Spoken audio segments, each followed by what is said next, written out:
Okay, All right. we're recording. Okay, we're recording. Well, here we are again. This is Castaway, the podcast, episode 3. Yay. We did it before Valve could. Yeah, we did it before Valve could. So, take that, Gabe. Gabe and Love Tub. Company afloat. Why we're doing this so early on this, just because we got some weird schedule stuff going on. Satoru Iwata just got a huge amount of respect in my book for doing that kind of stuff. Blame so that's pretty much all I really have. Yeah. Anyway, so with that, I guess we'll just get started here. Cut to the chase. Alright. I can't remember what we were supposed to talk about first. Let me find out. Well, first thing, 3DS price cut. Satoru Iwata and other Nintendo executives have cut their own pay. Iwata took a 50% cut, Miyamoto took a 30% cut, and others took about 20% or so. You don't mind if I start commenting on this? No, because I'm sure we'll agree. I gotta say, pretty bold move by Nintendo, and kind of, I do like them doing that kind of stuff, because I do think employees kind of need to take sacrifices for the good of the company if it means it keeps the company afloat. So, Satoru Iwata just got a huge amount of respect in my book for doing that kind of stuff. So, that's pretty much all I really have to say. Yeah, I'd definitely say that this move definitely earned back any of the respect that Nintendo had lost from me, because number one, not only did they cut their own pay, but for people who did buy the 3DS, they also offered compensation. Oh, that's nice. That's yeah. Nice. They get like 20 free virtual console games or something, and even some that are exclusive to 3DS owners from before August 25th or whatever. Oh, nice. So nice. That's awesome. And that's pretty awesome. Yeah, I agree. They just pulled a PSN's recovery network recovery there. Yeah, but I mean, yeah, I gotta agree. If you're working for a company fails, you should have to see the captain has to sink with the ship. Yeah, definitely. Although probably not sink to the point where he has to live in a cardboard box or anything.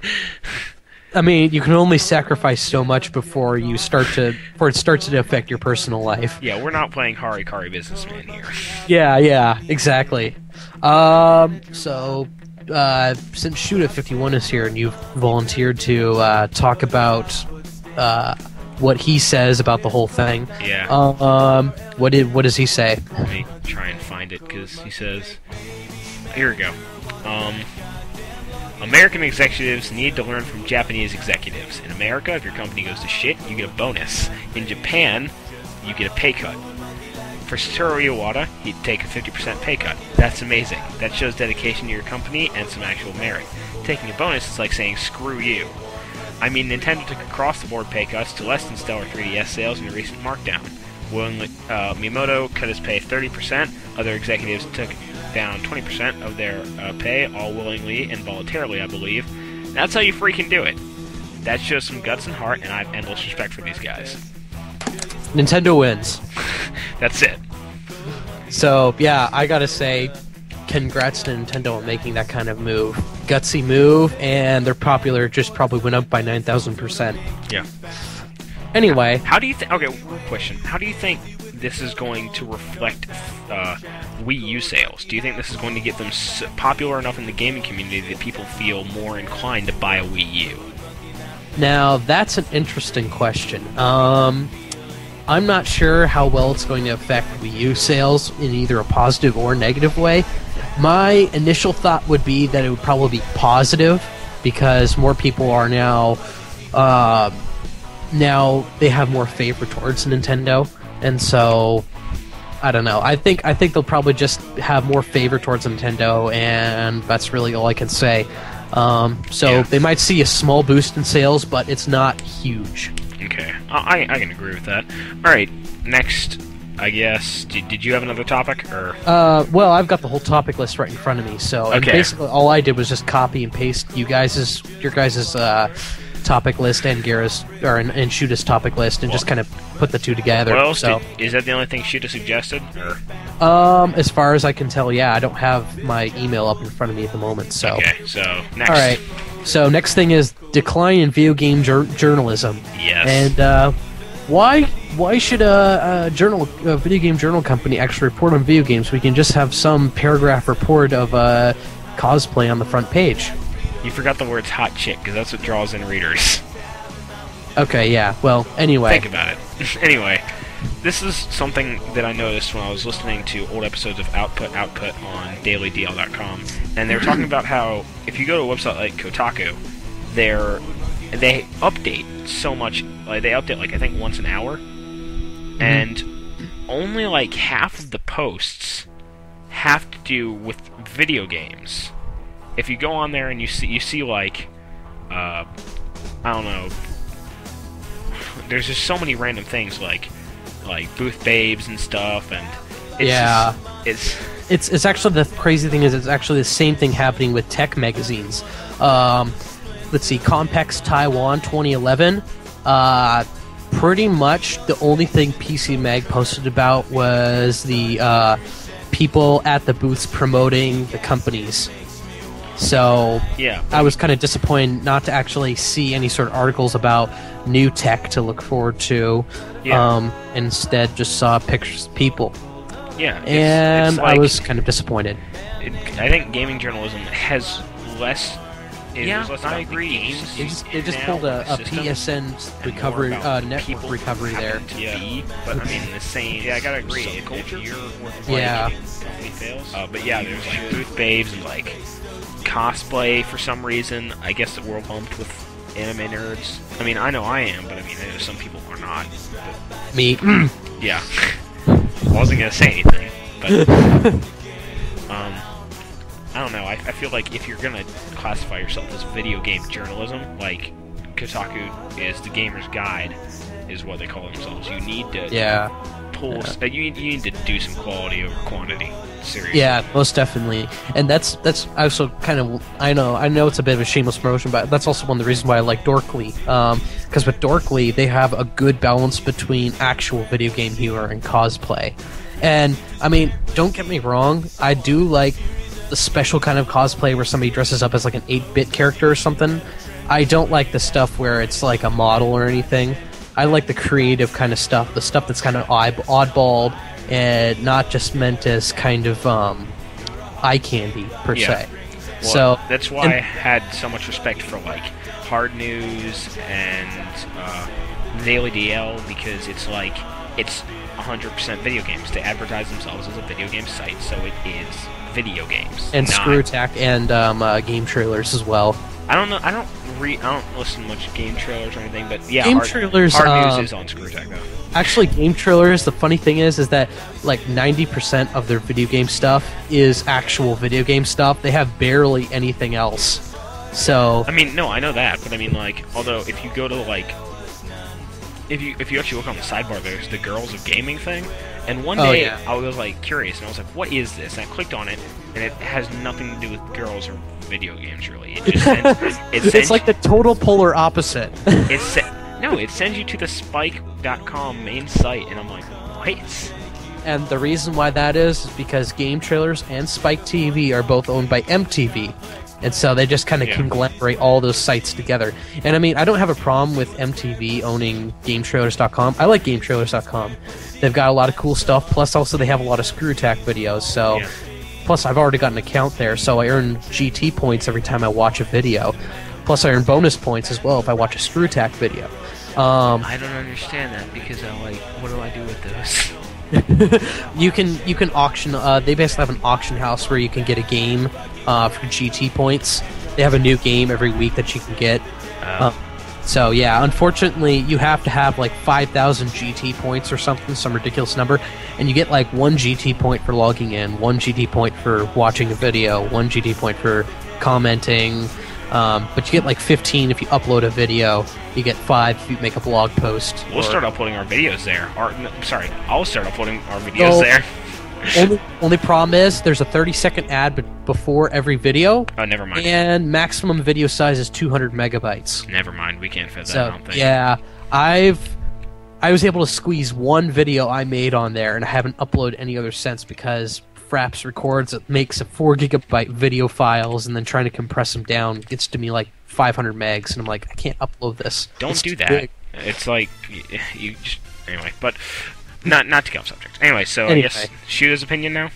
Yeah, go for it. Go for Alright. it. Very true. Most journalism seems to be more geared towards showing off than everything as Cut. being happy. And happy others not took a about problem, 20% or or just so. completely and totally useless info.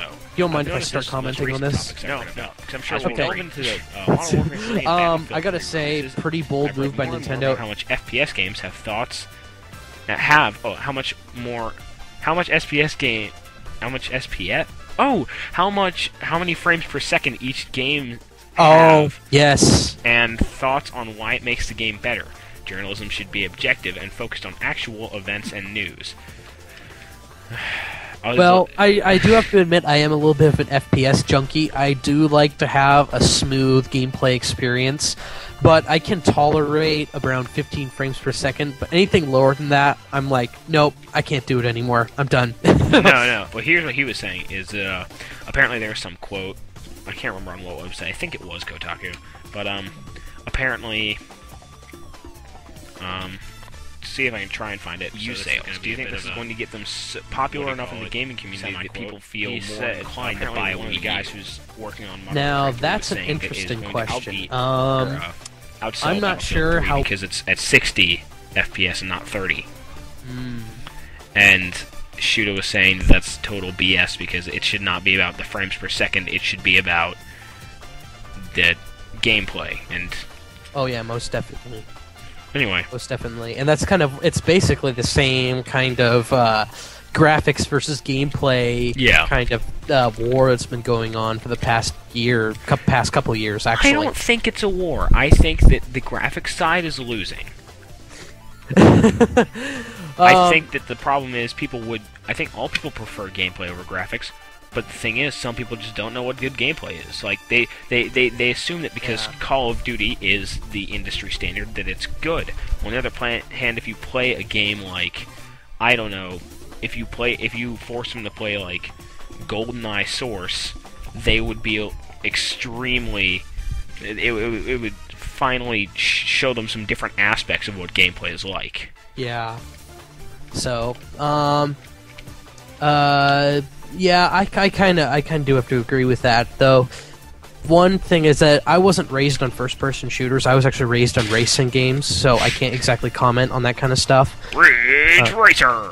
Actually, no, I didn't play Ridge Racer. The games I played mostly back in the day were like Top Gear for the Super Nintendo, Mario Kart, okay. Super Off-Road the Baja. Let me go ahead and tell you, I was raised, I guess I was a really blessed child, because I was raised on, like, everything. I had, one of our neighbors had GoldenEye, and he had already beaten it, and he didn't have any siblings, so he would come over and we'd play that a lot. Lucky. We had Smash Bros, the original one. We had Lucky. Mario Kart 64. Don't say anything. Trying to think what else we had. I never played it, but my brother continuously rented Conker's Bad Fur Day. You guys shouldn't be playing that game if you're that young. I was that young. My brother, when I was born, my oldest brother was 16, so... Okay, yeah, 16 is an acceptable age to play Conker's Bad Fur Day, but And- 13, no. 13? You don't think you can play Conker's Bad Fur Day at 13? I Think don't know. about it. I just... Nowadays, listen. I mean, I know that it's not prime for anybody to play Conker's Bad Fur Day, but yeah. it's socially acceptable now. Think about it. You have 8-year-olds playing Call of Duty online. It's just the norm nowadays. But Anyway. so next topic. Let's see here. So now, talking about general image of gamers, as appearing to They're- other people. They update And I so quote, much. Like, they "Are update, we like, I really think, a once bunch an of hour. homophobic man-children who And live with our mothers until we only, are like, 35? half the Do we all play posts Call of Duty and act like have to 13-year-olds do screaming on their video mics?" I don't think that was an exact quote. I never said screaming on our mics. Okay, fine. Anyway, But- quote with emphasis added. Okay. Anyway, Yeah, it's... Unfortunately, the people who play games are just... They play games to try and escape real life, I guess. And it's one of those things where it's like... They just take all their anger out from their real life and just shove it into video games. And unfortunately, that's the kind of people that... when like parents look at video games, or when news people look at video games, it's the kind of thing that they look at it and they see this as some sort of negative impact on what their children are doing. yeah.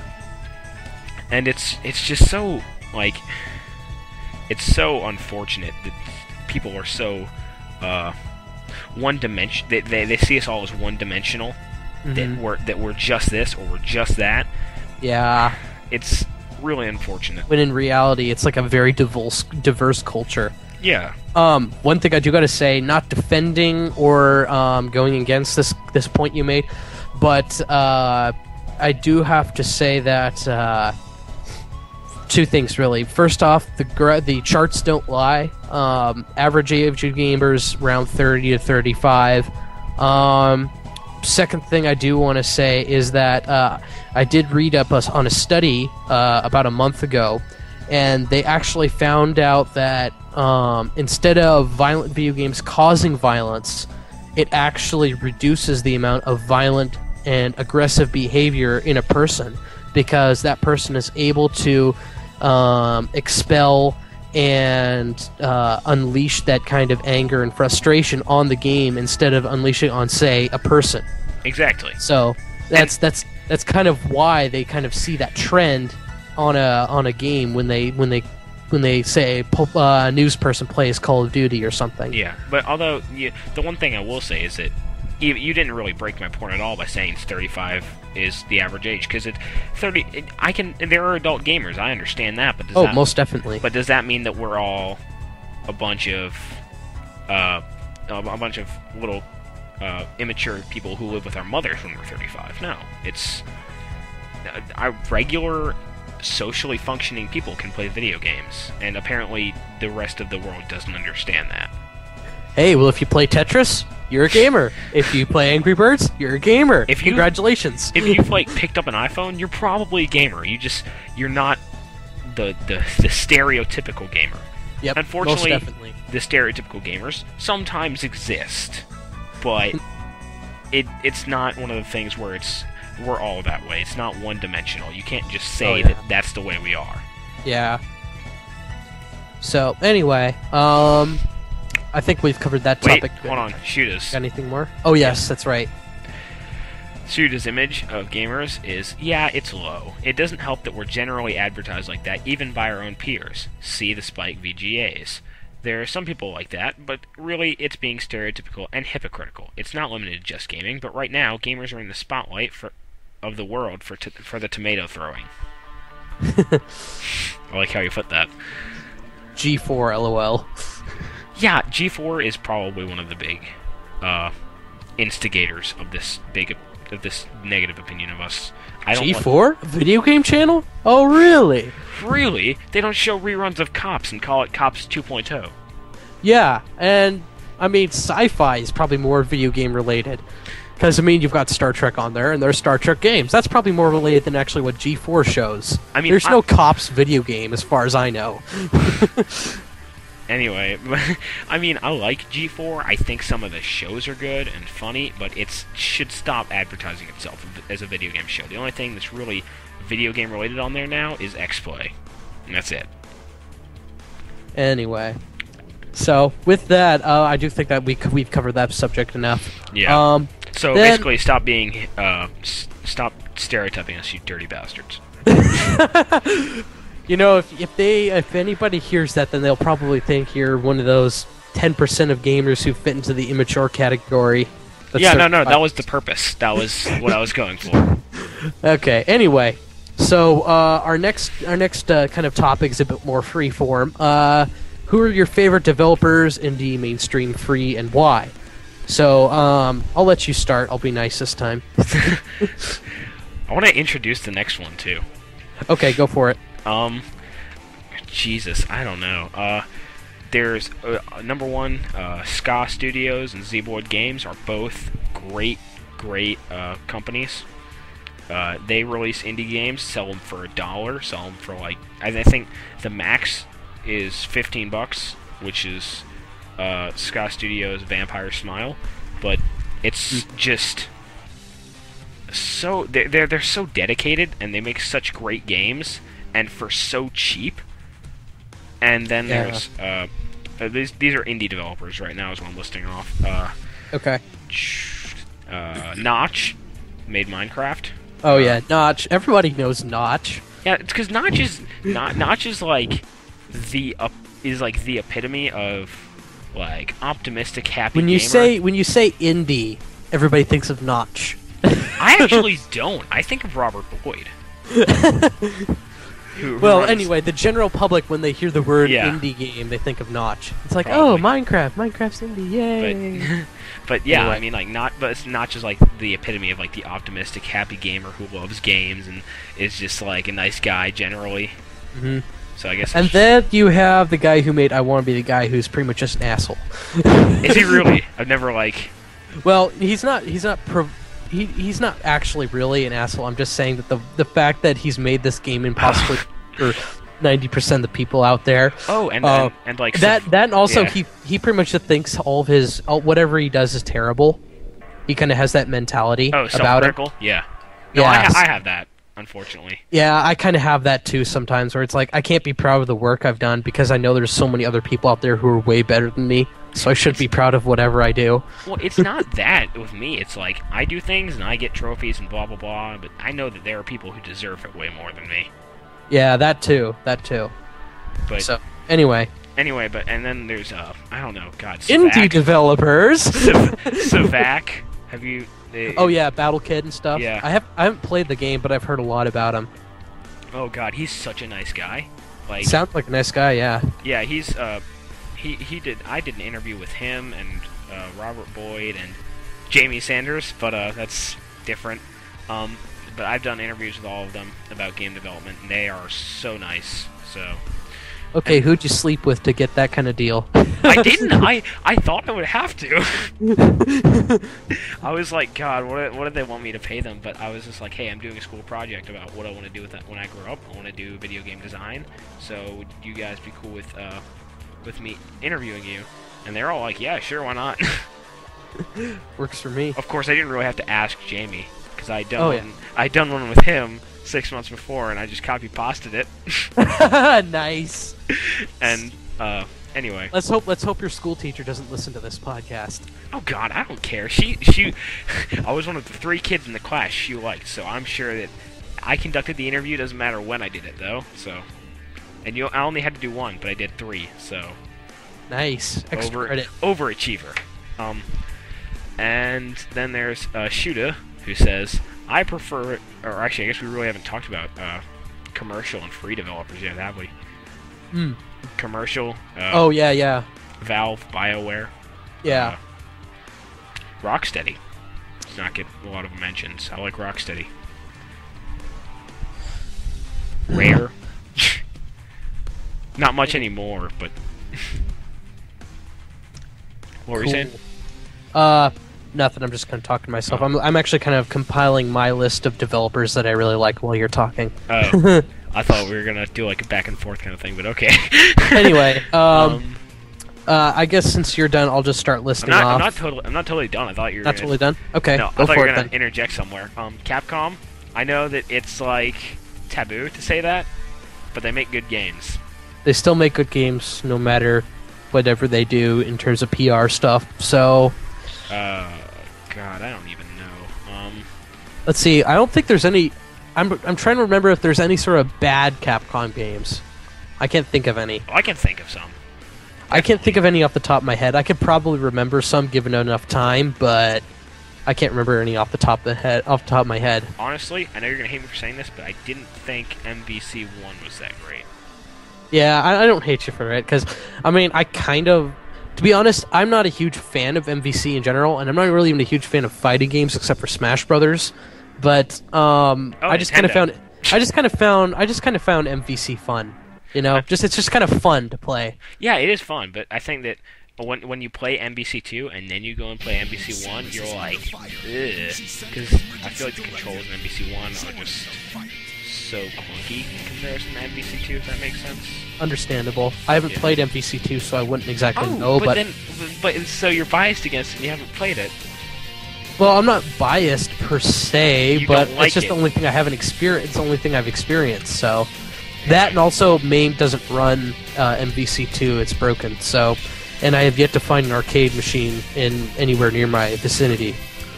So if we ever meet in person, I'm bringing my Xbox and we're gonna play MVC2. I'd probably suck, but okay. Trying to think. Rare was good. I don't know. The last Rare game I played was GoldenEye 64, so as far as I'm concerned, I love Rare. I had the unfortunate experience of playing... Well, what is it? The Perfect Dark Zero? Oh, yeah, I heard about that, how it totally failed.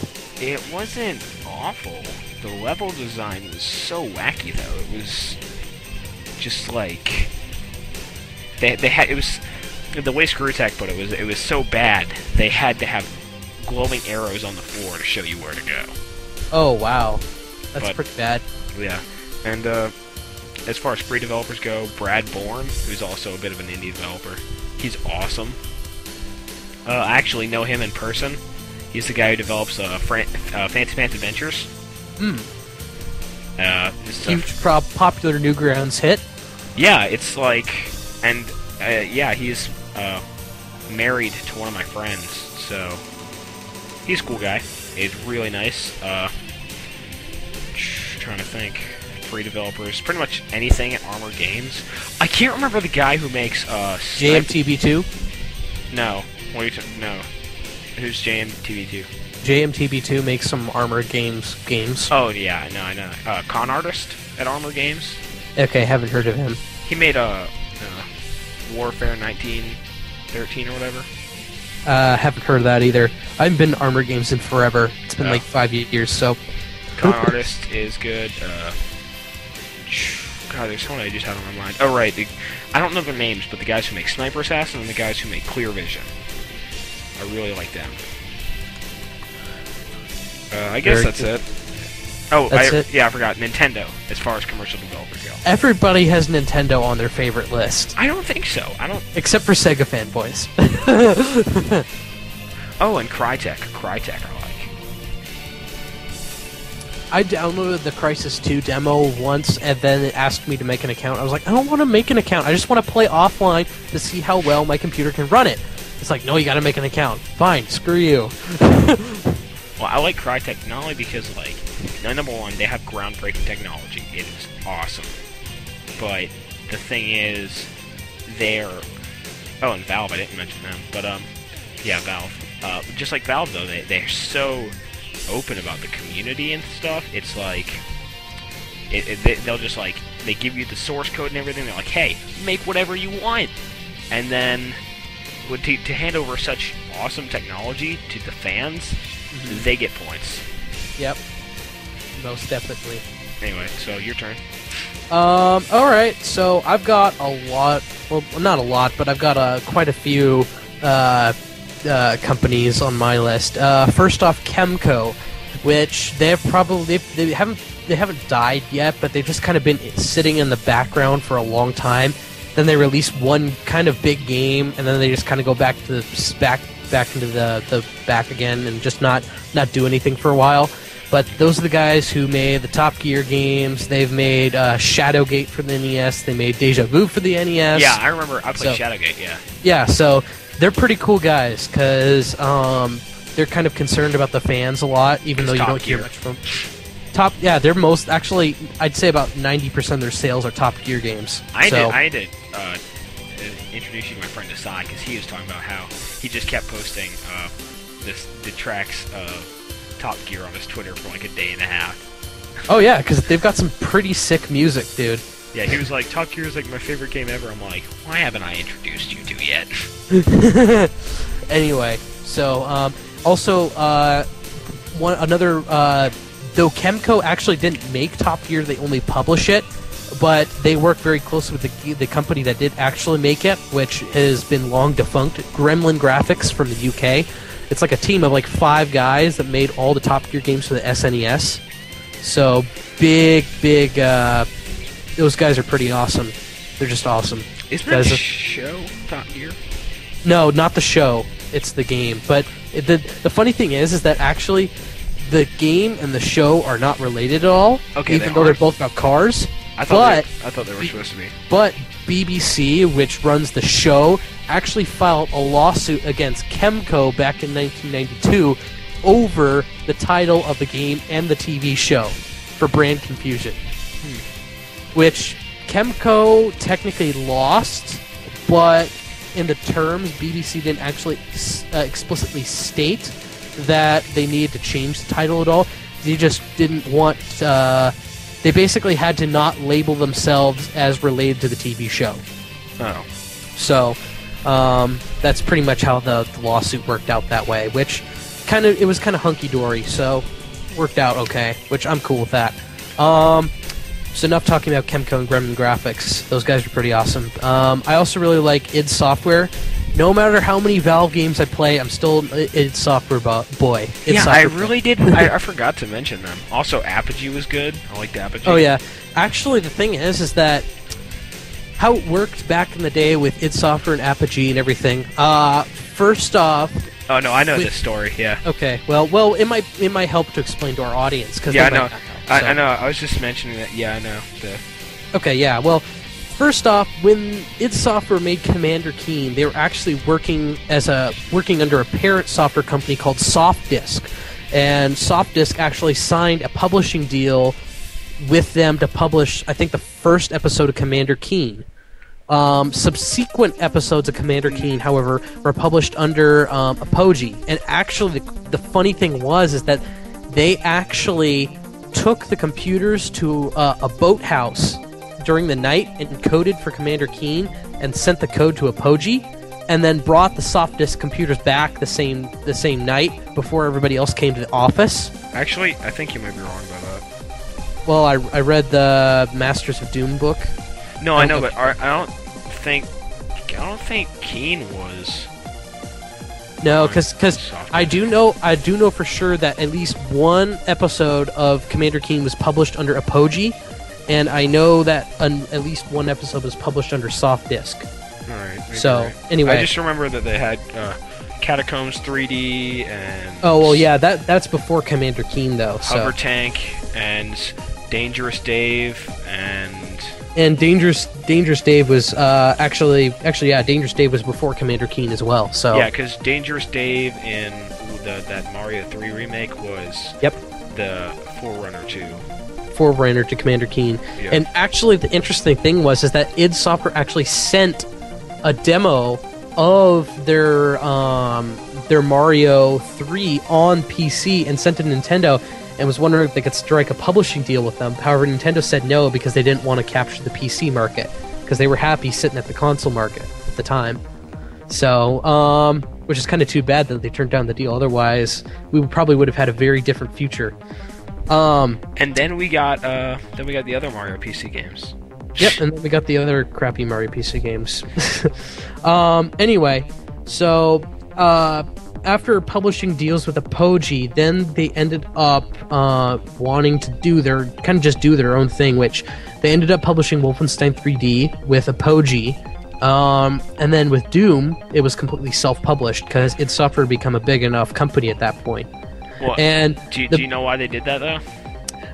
It's actually because they wanted to reduce the amount of money that the publisher was getting and get more money themselves. Well, not only that, but the way Apogee worked at that point was it was still it was still a they would send the check in the mail, and like the Apogee people, they had one phone operator. Yeah. They had to package everything by hand, and it was just not a very good. Not a very efficient system. Yeah. Not very cost effective. So yeah, understandable. And the thing that I really like about id Software is Adrian Carmack is an awesome enough guy to release his engines later under the GPL so that other people can work with them. Wait. You said Adrian Carmack. Carmack. Sorry, not John Carmack. Not Adrian Carmack was the artist. Yes. Oh my gosh, I'm sorry. Anyway, yeah, I really do like. I do have to say I really like the whole team at id Software because they just seem like nice guys. Especially considering the fact that they're willing to release their basically what runs the company for free after it's been released for a couple of years. Yeah, with the exception of John Romero, who is not a very nice guy. Suck it down. Yeah, he does say though he does regret that ad. So he does have some respect for that in my book. I just think that's funny. Yeah, I think actually if I would have seen that ad back in the day, I would have bought it. I probably would have bought it. And also I probably would have just laughed it off. I'm like, oh wow, you're so funny. Anyway. Oh John. You're going back to your raging teenager years. Anyway, so that's one of the reasons why I really like id Software. Those are kind of pretty much it for commercial publishers. Pretty much the only other ones I was going to list were Namco, which probably doesn't need too much explanation. They've made a lot of classic games, a lot of great games that hold up after many, many years. Too bad we haven't heard too much from them recently. There was Namco x Capcom. Yeah, but I mean, it's just like one game, so I don't know. Nintendo obviously doesn't need any explanation. Also, Saibu Kiyatsu. Those guys make some of the best shmups I have ever played. If you have ever played any of the Raiden series, that's who Saibu Kiyatsu is. If you've played any sort of Raiden game, and in fact, that's like 95% of their sales are Raiden machines. So anyway, let me just go ahead and ask: do you know who made Ikaruga? Ikaruga. I want to say Konami, but I think that's probably wrong. Okay, because those guys get credit. Whoever the dev team on Ikaruga was, because I played that game once, and that game is amazing. Ikaruga appears to be developed by Treasure and published by Sega. Okay, well that's good. Ikaruga then. And then here is Shuda. I'm not sure he totally understood the question. I tend to prefer indie developers. Most of my favorite games, including Braid, Super Meat Boy, and Bastion, tend to come from indie developers. They have a bit more working room with their games and tend to be a lot more creative and unique with their ideas. Less corporate demanding too. I think he meant which one do we prefer, like. Yeah, is what type of style of developers. Anyway, I almost want to say Saibu Kiyatsu is almost indie at this point because they haven't released any new games in like 5 years. I wouldn't say that's indie though. Indie is not out of touch. Indie is more more minimalistic. Yeah. So that's pretty much all I have to say about Saibu Kiyatsu. Also, Team TNT, they made paid-for commercial Doom mods back in 1990s and early 2000s. Till that was illegal. Which, those guys, I don't know really what to classify them, either commercial or indie. I would say indie. Yeah, I'd say indie as well. Though they did have like offices and stuff too, so I don't know. Well, I mean, maybe they're like indie at large or something. I don't know. Indie doesn't mean like you work out of your garage. I mean, the people who make Bit Trip Beat, they have offices, but I mean, yeah, they're still indie. It's just because they don't have they don't have like publishing branches, and they don't each have like 8 personal assistants. It's just like, people making games for games. It's not a corporate system. Yeah. So yeah, also actually kind of unrelated, but also there's a single guy who developed a Doom mod, and you actually had to pay for it, but it was really good. It was called Hacks, H-A-C-X.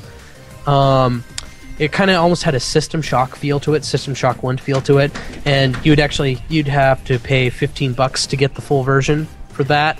But he released it kind of in a Doom style, where you could play the first episode for free, and then if you wanted the extra 2 episodes, you'd have to pay money. Yeah. However, he actually recently released it as freeware because he wasn't making any more money off of it. Really? Just now? Yeah. It's 2011. I mean, the game is like, what? I think it was released 1996, I want to say. So anyway, so we've spent way too much time on this. Anyway, so no, that's wait. pretty much it for... pretty much it for commercial developers for me. Sort of indie developers. I have to say JMTB2. He's pretty awesome. He makes free Flash games. He made the... What game did he make? He made This Is the Only Level. He made 4 Second Fury, which is a lot of fun. And he makes a lot of other awesome Flash games like Achievement Unlocked and stuff. So Cool. he's pretty awesome. And whoever made Press the Spacebar to Win RPG, that guy deserves credit. I know the voice actor, but I don't know the developer. Anyway. Dots. Yeah, exactly. I also really like Jay Pavlina, who made Super Mario Brothers Crossover. He's pretty awesome, especially considering the fact that it's pretty much only him doing the entire thing, and the amount of content that he's pretty much put into that. So that's pretty cool. All right. Who else? Also, Radical Play. They made Need for Madness. That guy, I should say, is pretty awesome. Though my respect has dropped from him in the recent years because of 2 reasons. One, the technology he changed to. Instead of using Java for Radical Aces Evolution and that other robot battle game, I can't remember the name of it off the top of my head, but it requires something called I can't remember what it's called, but it's some sort of weird player that you have to install, and it's real pain in the butt to get working. Macromedia. No, it's not Macromedia, actually. It's like Virtual Life 3D player or something like that. Anyway, I mean, the graphics are really good for a web game, but it's just such a problem to get working. Though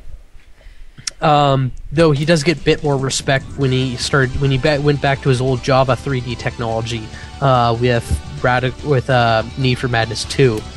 My other reason why my respect has kind of dropped from him is because the way he makes money is, kind of how in World of Warcraft you have to pay to get like a special item or something. He kind of did that with Radical Aces Evolution and Need for Madness 2, especially with Need for Madness 2. With Radical Aces Evolution, you can get a couple of extra planes that are pretty good. You can get them for like $5 each. Plus, you'll be able to download the game and play it offline for free. Or, with Need for Madness 2, however, he charges $20 for you to be able to play the game offline in full screen. That's it. So that's kind of why my respect for him kind of went down in recent years, because, I mean, I really think that you shouldn't have to pay for full screen and the ability to play offline. That's just kind of a slap to the face, personally. So, I mean, I can understand if I pay for, like, premium content, like extra levels and extra cars, which I personally still don't like too much, but I'm willing to pay for new content, but just to unlock a feature or an option of the game and not like necessarily an extra character or level, that's going too far. And another thing we did not even mention is Emulation Collective. I would count them as free developers. Yeah, I guess so as well. Yeah, so Emulation Collective most definitely, because it's I can't remember what the quote from Jamie. I'm a peddler of nostalgia. That's awesome. I love that. Yeah. Love it. So yeah, I can't really think of any other developers off the top of my head at the moment. Yeah, me neither. So all right. Oh, right. I wanted to introduce this one. Digital distribution. Let me, how to do it well and who actually does it well. Do you want to start or? Well, sure. I guess I can start. Originally, when I first heard about digital distribution, I was like, I don't want to. I want to have a physical copy of the game in my hands. So, however, then after trying out Steam, I actually kind of got to like it, and now I do kind of like it. I still miss the fact that I don't have the physical box with the physical CD in my hands, but the benefit of that is that if my house burns down, then I still have my game somewhere off on Valve servers. Yeah. So, actually, the original thing that got me hooked on Steam was Sushi Flinger, a friend of mine, as well as possibly yours as well. Yeah. He actually posted, believe on Emulation Collective, he posted about how Portal was free. All you had to do was sign for account. Yeah, he did. Yeah, I got that. Yeah, and so that's the only thing that originally got me hooked on Steam. And originally, on my, I would never sit on Steam all the time. I would always close Steam whenever I wasn't playing Portal. Now I'm so hooked on Steam, I just leave it all open all the time. So, because pretty much all my games run either through Steam or on Steam. So, and by that I mean either games I purchased on Steam or I just manually added them to Steam. Yeah. So, yeah, I kind of do like digital distribution. Though probably the only downside to digital distribution is that not everywhere do people have fast internet still. Even in 2011. Even in Kansas. Even in Kansas, or even in northern parts of Canada. I really wish Jamie could have gone, because then we could have made fun of him. Anyway, so yeah, I do kind of like digital distribution. Though one thing I really do wish is that, I know this is never going to happen because it's not a perfect world, but I wish that there was some way that... To sell your... No, I mean to have one application for all your games, because you know how EA has Origin, there's Windows for games, or Windows Live for games, there's Steam, there's Bliss, there's that, etc., etc., etc. Honestly, I think Steam has pretty much done that, with the exception of EA just recently breaking off with Origin, and Microsoft clinging to the final breaths of games for Windows Live. I think that Steam has pretty much got everything from any other thing, like Direct-to-Drive or whatever. I think that Steam pretty much has it. Yeah, and see, the funny thing is, there's actually, not to get off topic, but there's an XKCD comic where it's like, there's a person standing there saying, we should develop a new standard so that way it covers everybody's cases, because there's too many standards already. And the reality, there are now, instead of 14 new standards, there are now 15 standards. So no matter how many new standards you're going to make that you think is going to cover everybody's case, there's always going to be another one. Yeah. So, I mean, PC and Mac. But, yeah, I think that the thing is about digital distribution is that it's such a new concept. And we're not totally sure how to do it yet. I think we're still learning. Yeah. Yeah, but I think that Valve has definitely done great with it. Open Steam. We get Signal. What? Trying to think of other people who have done really well digital distribution. I know you're probably not going to like me for this, but Xbox Live, the arcade and the indie game marketplace, they have done great. Now, I just wish for the people that don't have an Xbox could actually, they could bring Xbox Live to the PC. Because then I'd totally get Xbox Live if it was on PC. But if I have to have an Xbox, then The developers, though, like Robert Boyd recently ported his Cthulhu Saves the World and Breath of Death, he recently ported them to Steam. So I guess the reason that they're not doing that is less because of Microsoft doesn't want to, because I'm sure Microsoft would want to, but I think it's licensing problems between the developers and publishers. So. Yeah. And that's what happens when you don't release your game as free. But as far as the only problems I see with digital distribution are, one, you can't sell it. You can't sell it back or anything. Yeah, you can't really get a refund per se. Yeah, I mean, if you bought Call of Duty and you're like, man, this sucks, you can go to GameStop, you can get $30 for it. But on the other hand, if you downloaded Call of Duty, you are committing an illegal crime. If you sell the .exe to somebody or the code to somebody. Trying to think. Although on the other hand, you can't break it. True. Yeah, so, you can't really break the disc. Although, you mean if you scratch a disc, you're pretty much screwed. Yeah. So actually, that's actually why they have copyright laws allow you to have one backup copy of your game. Thank you, DMCA. Yeah.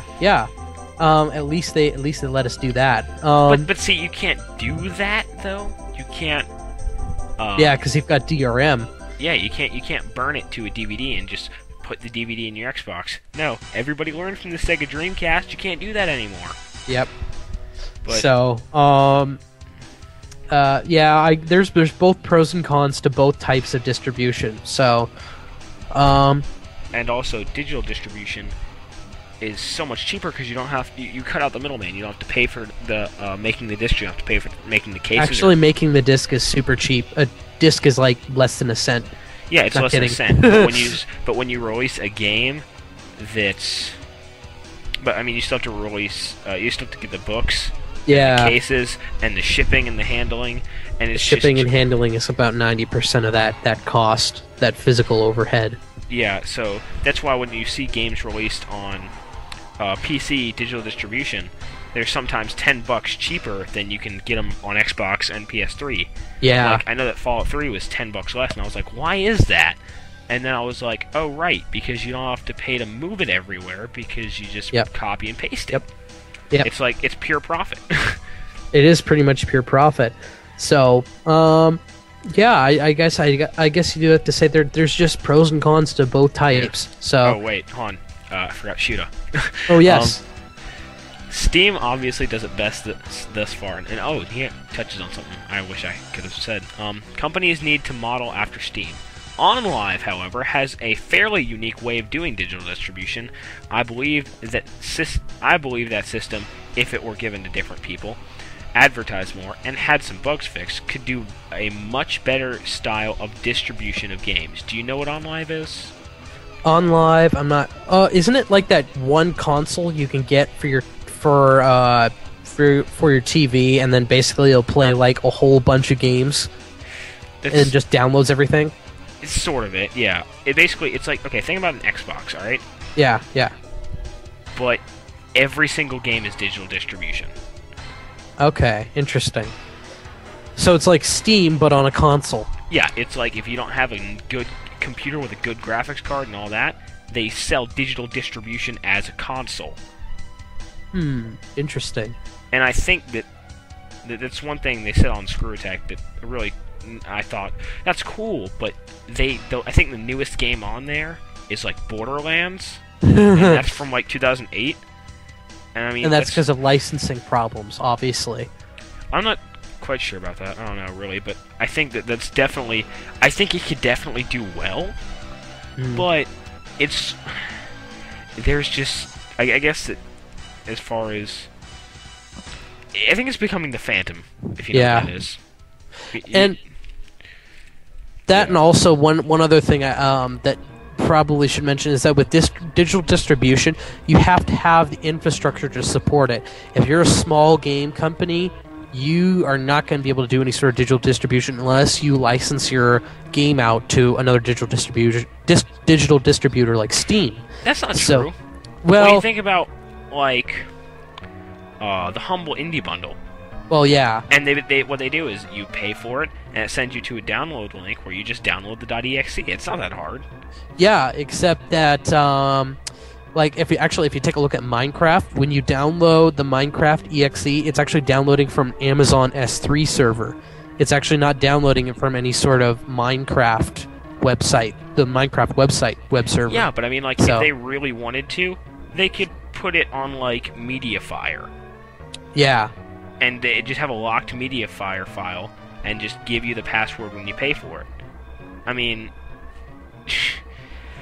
I think that it's something that, well, it would not benefit you because then people could just hand out the password. Yeah. It can be done. Yeah, and that, and also the other thing is that if you want to be able to have your own sort of digital distribution program, you want to make your own Steam, and you're your own game company. That's just not really going to be feasible especially if you're a small game company.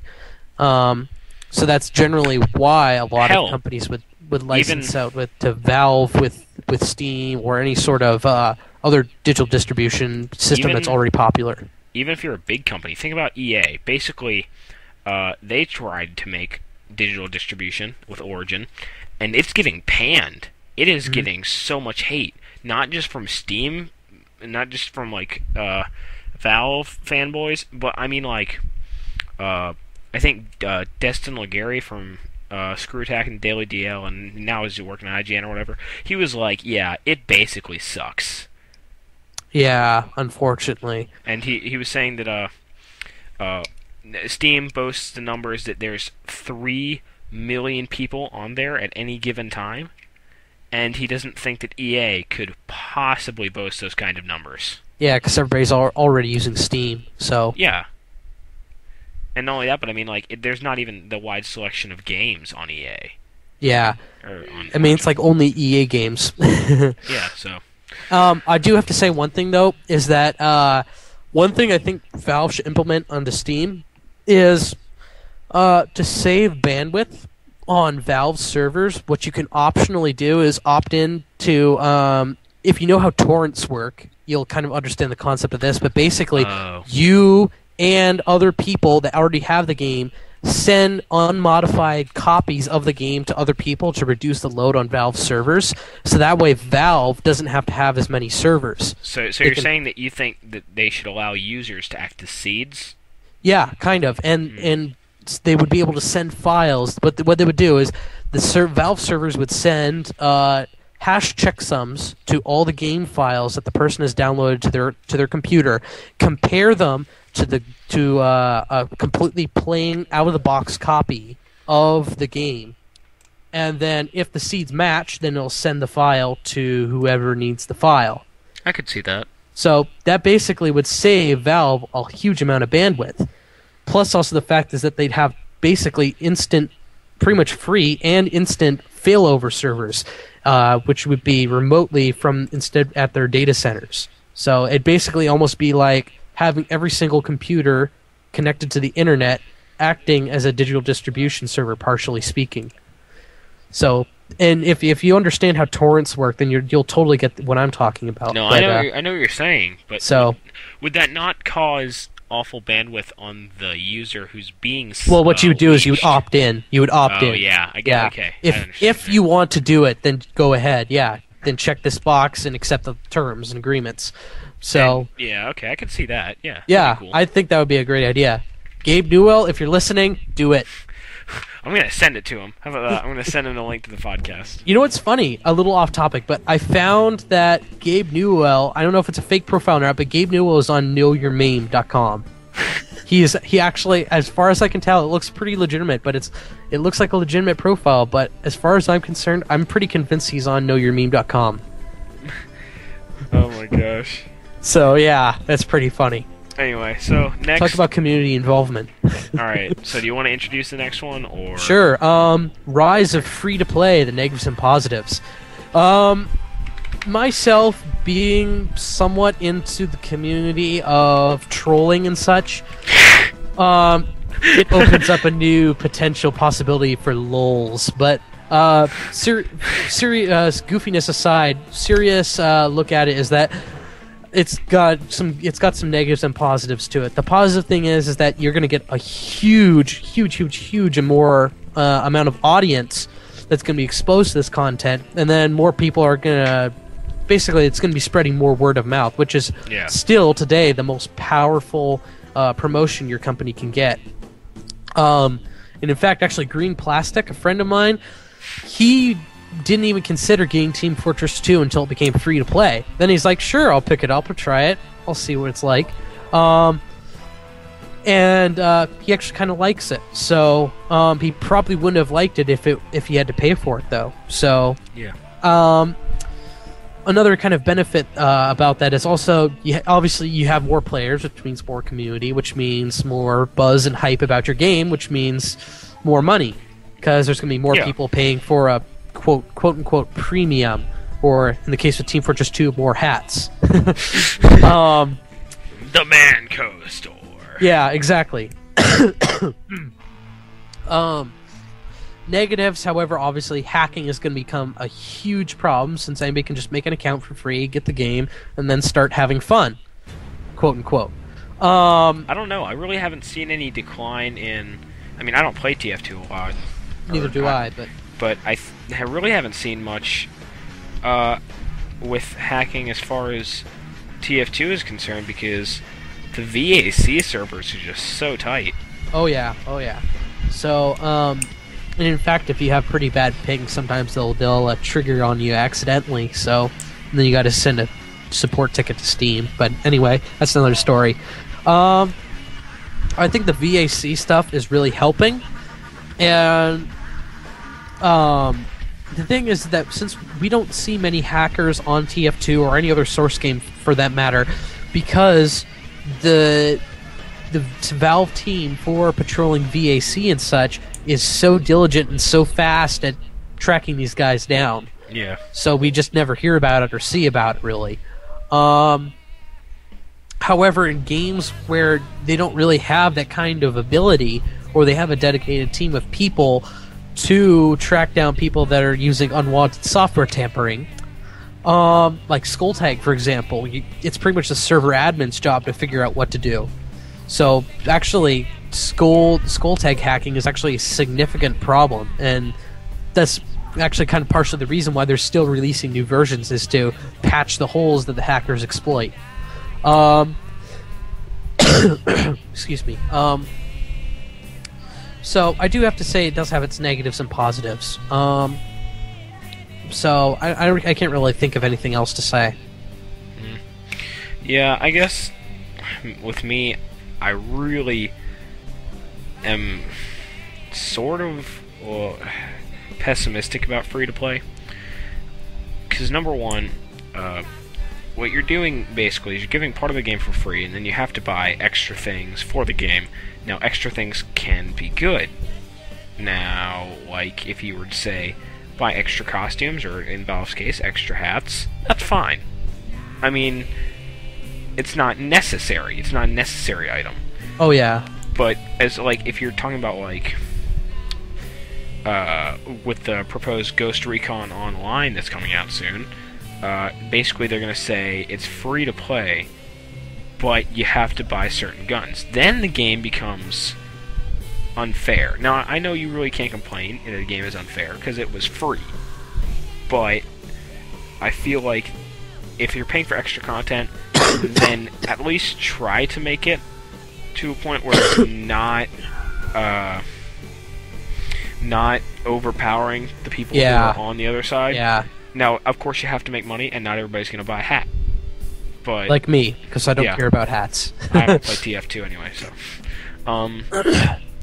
But, of course, not everybody's going to buy the unnecessary items, like a World of Warcraft mount or whatever. But you at least try to make it so that the pay objects are not so overpowered. Yeah. It leaves the free-to-play player kind of in the dark. And see, that's one of the reasons why I like how TF2's item drops work and everything.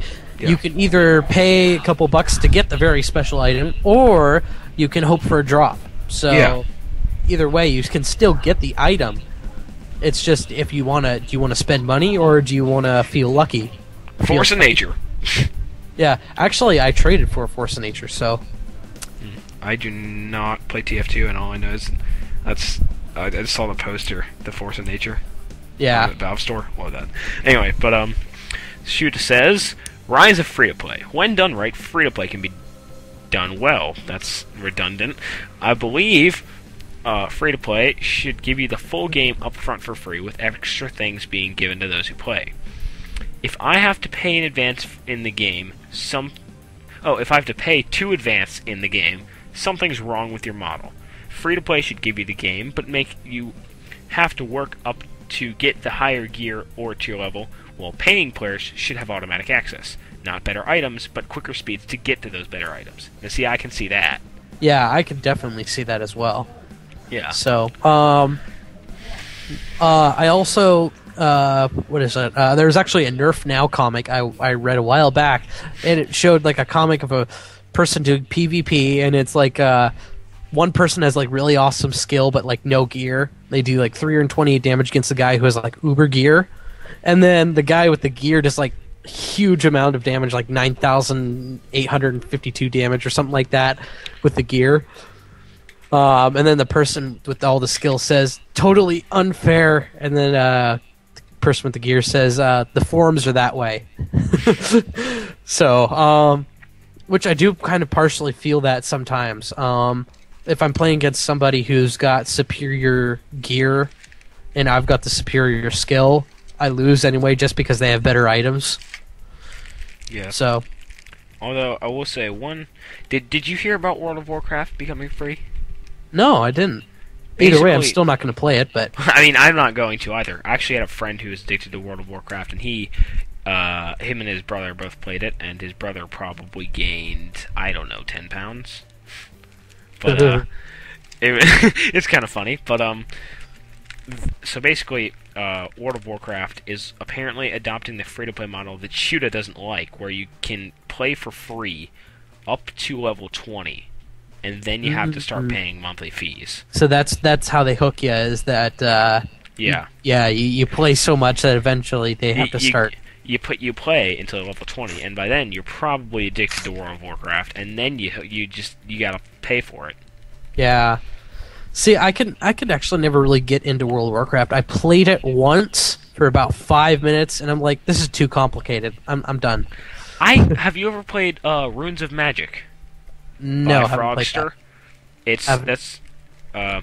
That's kind of where Destin went to work. He went to work as community manager at Frogster, and he was like, "Hey, I encourage you all to play Runes of Magic because it's fun." And basically, it's like World of Warcraft, except for it's totally free to play, and it is not everybody there is an asshole. So that's cool. But yeah, free to play. I guess it's got its ups and downs. I'm a bit pessimistic about it, but I mean, you're getting it for free, so you can't whine about it. Now the troll face in me says so much potential for lulz. Did I tell you about what I did on Champions Online? No. I made a character who is a soldier, and I dressed him up like Rambo, but I made him Keith Abakari, and I just went around asking people where the Dreamcast 2 was. It was awesome. The art Anyway, of trolling.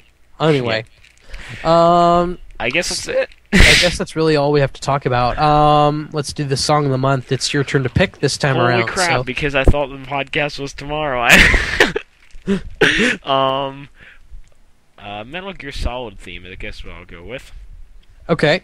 I really like this song because this is one of the first times I encountered a real orchestral piece in a game, not a faux orchestral piece. Like if you listen to like GoldenEye, Yeah, it feels like it's synthesized. Yeah, it's not a real orchestra. Yeah, But it's meant to emulate an orchestra, but with, which it does pretty darn well. It does well for the technology it had, but as far as this is the first time I really felt an actual it was an actual orchestra was playing. Yeah. And also, this is the version by Harry Gregson Williams, which he is pretty much a badass in the world of composers. So, yeah. Play that. Alright, so with that, don't really think we have anything else to talk about, do we? No comments or questions. Then again, we were kind of early this time. Yeah, we were early this time, so...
All right. So with that, don't really think we have anything else to talk about, do we?